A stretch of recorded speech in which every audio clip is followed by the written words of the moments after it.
Ciao a tutti e bentornati alla mia scuola di uncinetto tunisino. Oggi, dopo il video sugli aumenti nella barretta posteriore, vi mostro l'opposto, ovvero la diminuzione ritorta, questa qui, ovvero la diminuzione che guarda verso destra, opposta alla diminuzione classica che guarda verso sinistra. Ma cominciamo!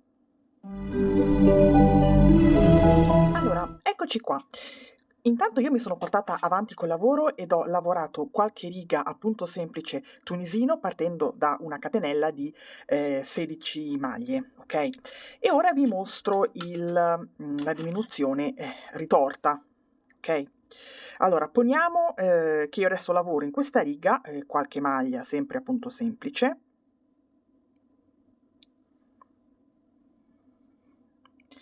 e che devo fare una diminuzione.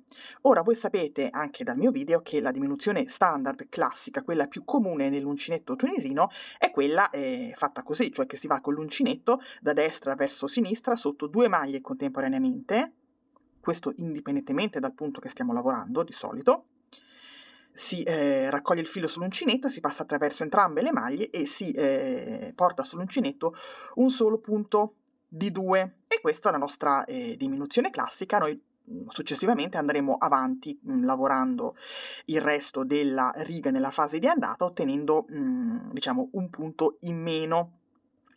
Bene, questo tipo di diminuzione classica, come potete vedere, crea un disegno sostanzialmente di una V rovesciata, che però va tendenzialmente verso sinistra, la vedete, no?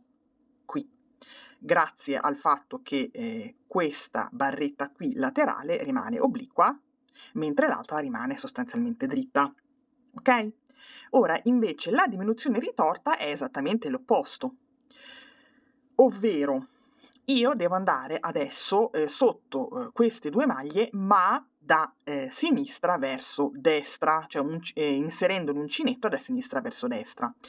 Bene, questo è un movimento che voi già avete visto e che conoscete e che si fa solitamente proprio nella maglia ritorta, quella che va a formare uno dei punti a coste che vi ho mostrato, ovvero di solito sotto una maglia si prende la maglia, la barretta verticale, e per inserire l'uncinetto da sinistra verso destra si fa questo, cioè si aggancia la maglia, si entra dentro, vedete? E poi posso scegliere o di ritorcere l'uncinetto verso il basso e poi tirare sulla maglia, e questo è un tipo di maglia ritorta, oppure di ritorcere l'uncinetto verso l'alto, no? E poi raccogliere il filo e passarlo attraverso la maglia e ottenere questo punto ritorto che si va a avvicinare molto al punto di prima, che nel caso si tratti, come in questo caso, di un punto semplice, va a creare questa sorta di costa, no? Bene, come si fa per la diminuzione? Si fa uguale. Certo, il movimento è un po' più complicato, perché io devo passare sostanzialmente sotto entrambe le maglie. Vedete? 1, 2, e ancora una volta io ritorco l'uncinetto verso l'alto, raccolgo il filo, lo faccio passare attraverso entrambe le maglie, ed ecco che ho creato una diminuzione che, come vedete, va a accostarsi al punto precedente, ma soprattutto crea una diminuzione che è obliqua verso destra. La vedete, no? È ancora più chiaro se adesso lavoro qualche maglia. Mettiamo, questa è una maglia semplice, qui vado a fare una diminuzione classica, ed ecco che si vedono, adesso lavoro ancora qualche altra maglia così poi lo vedete meglio.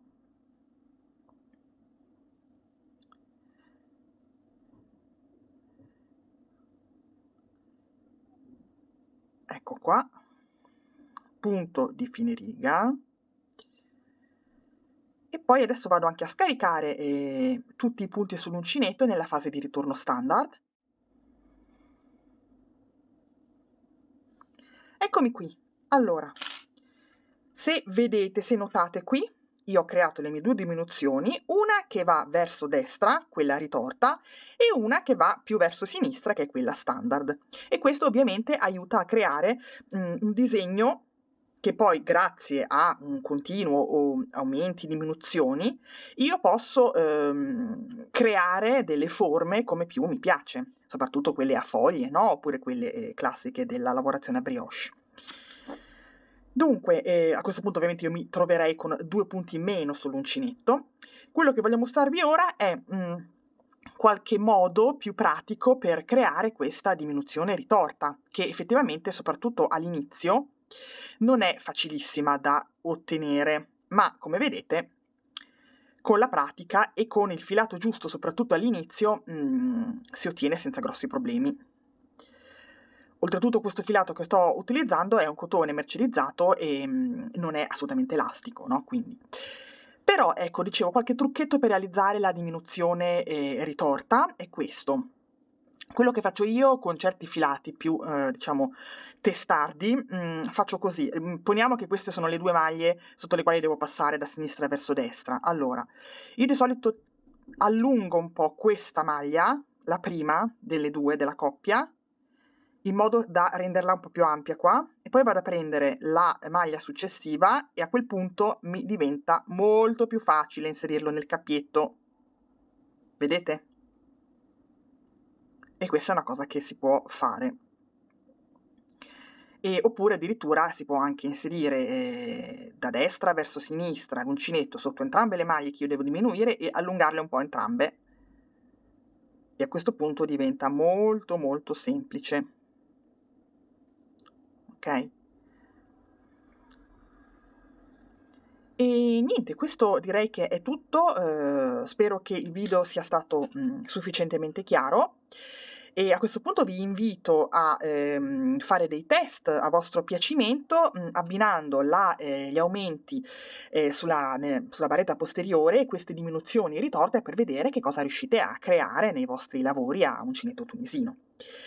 Ora io ho finito per oggi, vi ringrazio per avermi seguito fin qui, vi ringrazio per le vostre iscrizioni, per i vostri commenti e vi invito, se avete voglia, ad andare a dare un'occhiata anche al mio primo canale, che è totalmente in inglese ma di facile comprensione ed è dedicato quasi interamente all'uncinetto tunisino, ma non solo, ed è pieno di contenuti. Dunque è tutto per oggi, io vi saluto, alla prossima, bye bye!